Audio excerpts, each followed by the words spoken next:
Vocês sobre taxa de juros.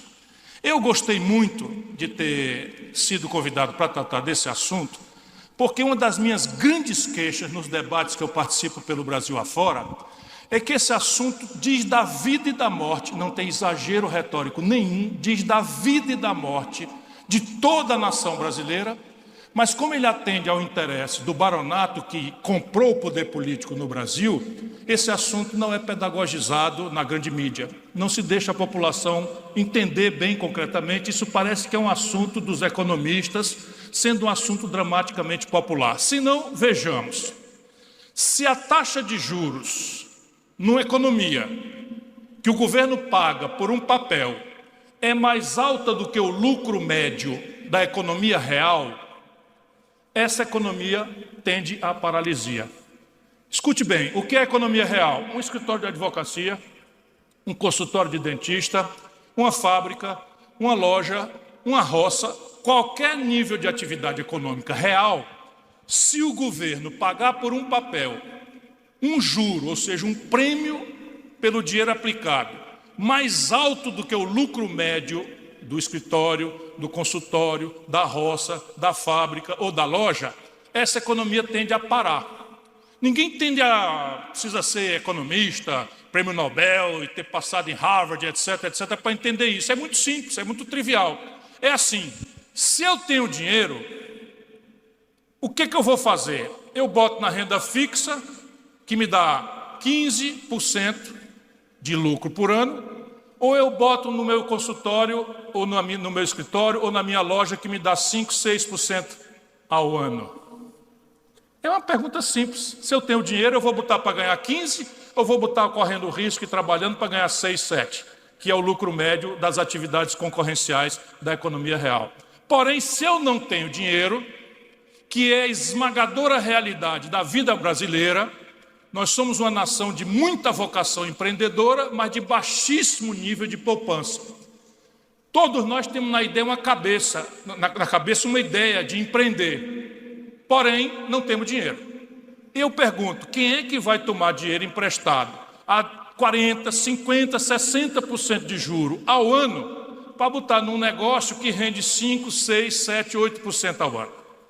É muito fácil de entender. Por isso, por quem não tem dinheiro, tomar dinheiro emprestado, mais caro do que o lucro que esse dinheiro aplicado vai gerar, ou, tendo dinheiro, ter um rendimento mais baixo do que o que teria na renda fixa, a economia tende a parar. Ninguém aplica mais em atividade produtiva, porque a renda fixa é muito mais rentável.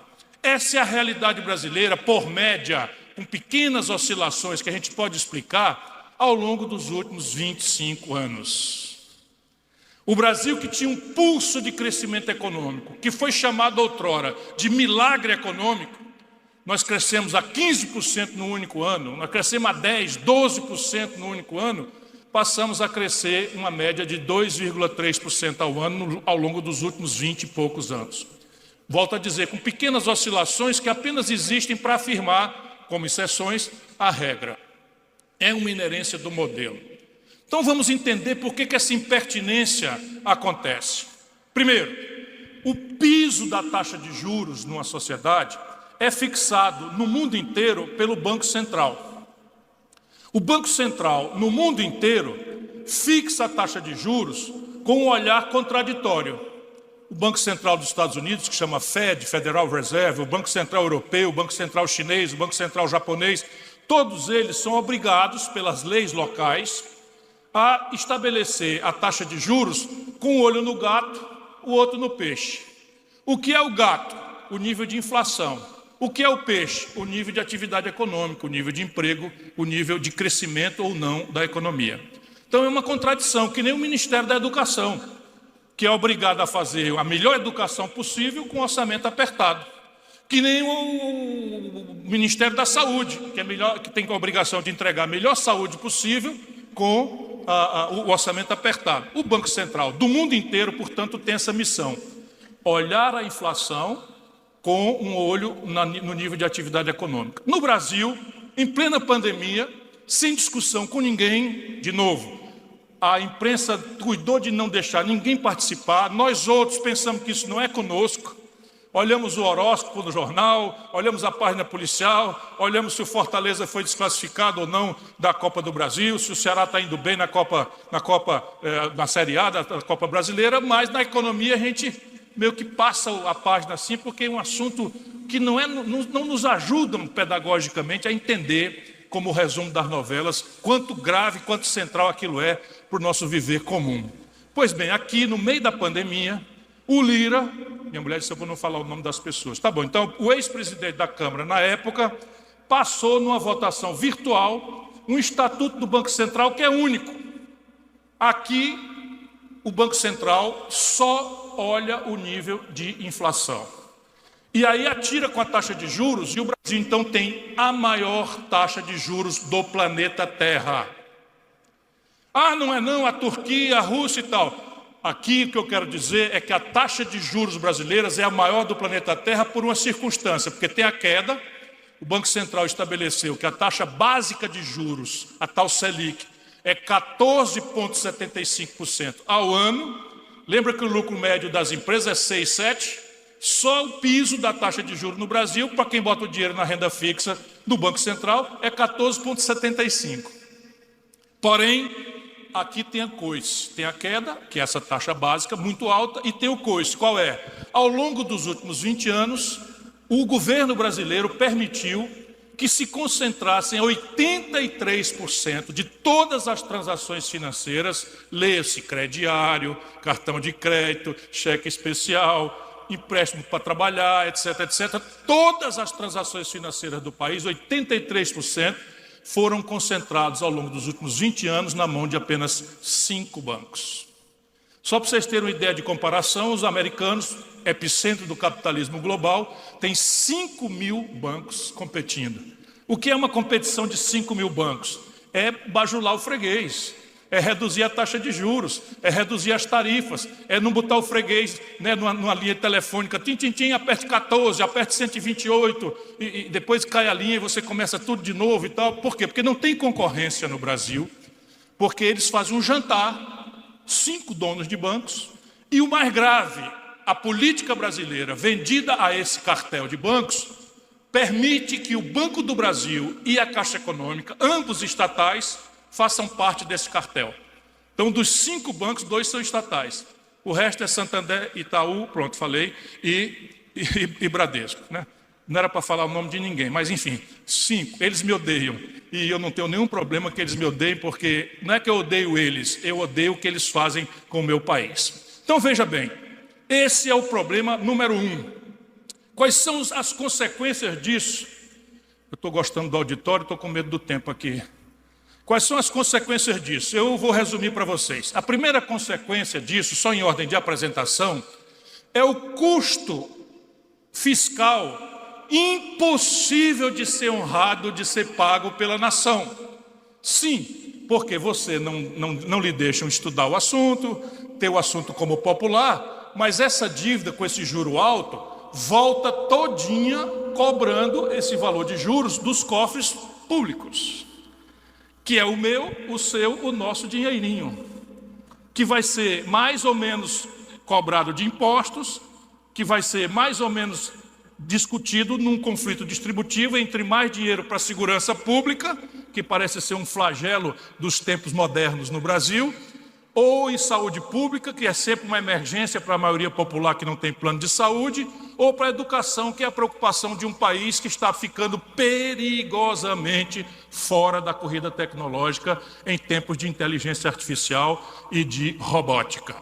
Então, repare, o primeiro efeito mortal, não pensem que eu estou exagerando, desta exorbitância da taxa de juros é quanto custa pagar.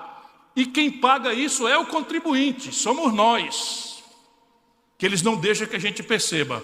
Então repare, sabe quanto custa nos últimos 12 meses pagar a conta da taxa de juros mais alta do planeta Terra, que o atual governo, e como igualzinho o governo passado, como igualzinho o governo antecedente, nos últimos 25 anos, é uma inerência do modelo, não se trata de Chico, Mariô, Manel, é a mesma prostração ideológica, o mesmo modelo econômico. Sabe quanto custou nos últimos 12 meses? 1 trilhão e 150 bilhões de reais com T de tapioca. Trilhão é dinheiro que gente besta como eu não sabe contar. Mas vale a pena aqui a gente dizer que 1 trilhão são 1.000 bilhões. 1.000 bilhões de reais custaram nos 12 meses. Quando o governo arrecada todos os impostos que arrecada e paga mal e porcamente todos os pagamentos que tem que pagar, faltam ainda este ano 75 bilhões. Então bota 1 bilhão e 100, mais 75 bilhões de déficit, que é a diferença entre tudo que o governo arrecada e tudo que ele tem que pagar, esse 1 trilhão e 200 vai tudo para dívida pública. E a dívida pública, não pense que é um assunto marciano. A dívida pública é um assunto nosso. Se nós soubéssemos o custo disso para o nosso viver do dia a dia, talvez não fôssemos tão passivos ou tão omissos na consciência política dessa perversão extraordinária. Vou dar um número para vocês. Quando começou esse governo, o 5º governo do PT, sem querer fazer polêmica, eu estou datando as coisas apenas para a gente saber, e eu volto a dizer, não é problema de Chico, Maria ou Manel, é problema de modelo. A dívida pública brasileira era de 7 trilhões com T de tapioca no dia 1º de janeiro de 2023. Hoje, ela está em 9 trilhões e 300 bilhões de reais. Quando uma dívida explode o valor, o que acontece? Transportem isso, não é, da dívida pública, dessa coisa, não é, teórica, de uma palestra lá no centro de eventos, etc., e vamos para a nossa vida mesmo, real. Se eu tenho uma dívida que cresce muito e muito rapidamente, o que ela acontece com ela, com o meu credor? Duas coisas óbvias. Primeiro, o credor começa a esquentar esse dinheiro, começa a querer de volta. Pô, esse cara vai quebrar, é hoje ou amanhã, ele vai quebrar, então ele começa a encurtar o prazo de renovação dessa dívida que você não pode pagar. Mas a segunda consequência, para a gente entender, já começar a entender por que esse juro é tão selvagem, é que ele começa a encarecer o preço da dívida para pagar o risco, que é o juro mais alto. Resultado, 9 trilhões e 300 bilhões de reais, é muito dinheiro? É pouco dinheiro? Vamos comparar. Não é muito dinheiro ou pouco dinheiro, não é assim que se mede a situação patrimonial das pessoas e dos governos. Se mede pela capacidade de honrar o fluxo. Deixa eu explicar o que eu quero dizer. Se você ganha 10 mil reais e está devendo 100 mil reais que vence amanhã, você está quebradinho da Silva. Todo mundo dá para ver isso. Porém, se você ganha 10 mil reais e está devendo 100 mil reais em 8 anos, o prazo disso, você está muito bem obrigado, dá até para acelerar um pouco e fazer um pouquinho mais de dívida. Mal comparando, é assim a vida das nações. E essa é a tragédia brasileira. Sabem em quanto tempo vence a dívida brasileira? Metade vence hoje. Ou seja, overnight. Nós estamos permitindo, o mundo inteiro trata a dívida pública como referência ao PIB. Por quê? Porque a dívida pública, por definição, na literatura e no mundo, é de longo prazo. No Brasil, o poder político permitiu que essa dívida vencesse. Metade dela, lembram, 9.300, dá 4.700 trilhões de reais que vence por dia. É impagável, não tem fluxo para isso. O Brasil está na iminência de quebrar. Este é o primeiro efeito, para eu não lhes ocupar nem cansar muito mais. O segundo efeito disso é o efeito deletério na vida real das pessoas. Então, o primeiro efeito do juro alto é o colapso fiscal. É o caminho acelerado do Estado brasileiro para a falência. Falência aqui, em ambiente de juristas, é um termo incorreto, tecnicamente. As nações não falem. As nações não entram em recuperação judicial. É diferente. Elas entram em default, que é a expressão internacional, para explicar quando ela não dá conta de honrar os seus fluxos de pagamento. Quando isso acontece, o efeito num país como o Brasil, pessoas que carregam essa dívida, que são os especuladores financeiros, os bancos e 10 mil famílias abastadas, essas pessoas, com medo de perder o dinheiro, de micar, hoje ou amanhã, elas correm para o dólar. Resultado, de vez em quando vocês assistem o dólar sair. Aí todo mundo que vai para Miami, para Disney, já sente no bolso. Né? Mas assim, o camarada estava a 4,60, 4,50, de repente 6,20. O que é isso? É um medinho porque essa turma fica exigindo juro alto, em curto prazo, mas fica com o olho na porta de saída. Qual é a porta de saída? Vender real e comprar dólar. Se todo mundo compra dólar ao mesmo tempo, o que é que acontece? Eles fogem do Brasil. Ontem, o governo, para vocês verem como as coisas são, eu morro de vergonha. Ontem, o governo fez uma coisa que eu advogo há 20 anos, que era colocar um IOF equivalente a um imposto aqui para quem tirar dinheiro do Brasil. Fez ontem, era 7 horas da noite. Hoje, às 5h30 da manhã, o meu Google me avisou que o governo tinha voltado atrás. Para vocês verem quem é que de fato manda nesse país. Ou seja, uma pessoa da classe média que vai para Miami, que não sei o que e tal, e usa o cartão de crédito, paga lá 1,1% de IOF. Quem especula, paga 0,38%. Eu defendia sempre que fosse de 0,38 para 3, 3,5, que era o valor de um tributo sobre grandes fortunas. Porque se o cara não pagar na grande fortuna, paga na corrida para fora do país, ou até um pouco mais. Resultado, fizeram e desfizeram em menos de 12 horas. Para vocês verem de fato quem dá as cartas no país. Então, o segundo efeito estratégico é basicamente esse que eu abro a conversa de hoje falando para vocês. A economia tende à paralisia. Mas a economia cresceu 1,3% no trimestre e tal. Eu sei, a propaganda é poderosa, 1,3% no trimestre. Quando você vai olhar, a explicação, de novo, é a exceção que explica a regra. Quem é que puxa esse crescimento vegetativo que sinaliza para 2, 2 e pouco, que é a tal média que o modelo permite? Quem puxa? O agronegócio. Sabe o que é o agronegócio? O governo mete R$500 bilhão de subsídio na taxa de juros. Ou seja, o governo cobra um juro do povo todo. Lá em cima, 14,75, mas quando vai emprestar para o barão do agronegócio, estou nem falando nada contra, estou só explicando. Ele pega e subsidia com dinheiro público a diferença e o agronegócio, então, tem um juro de padrão internacional. Aí o agronegócio cresce, exporta em dólar, não paga um centavo de imposto e isso explica esse pedacinho, não é tal? A outra parte desse crescimento vem do consumo das famílias. O crescimento que se sustenta vem do investimento. Claro, todo mundo vai entender. Eu tenho uma fábrica, invisto e crio outra fábrica sem aquela primeira fechar. Isto é um tipo de crescimento. Mas existe um outro tipo, efêmero, insustentável, que é o consumo.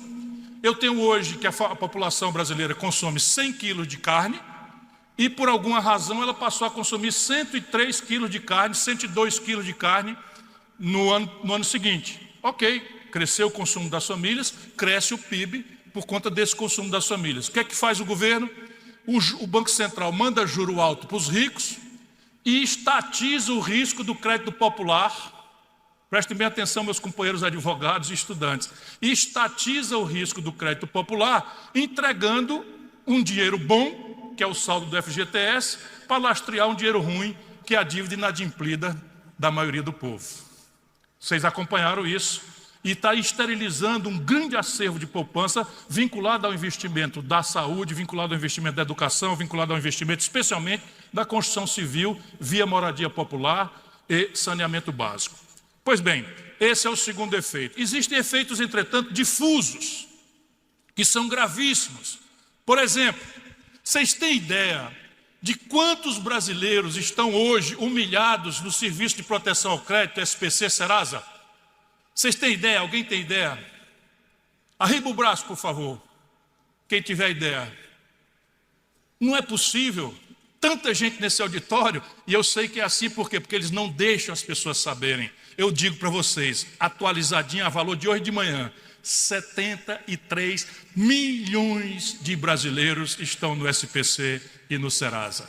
Supondo que crianças e adolescentes não podem assinar promissória, nem boleto, essas coisas e tal, nós estamos falando de quase toda a população adulta do país.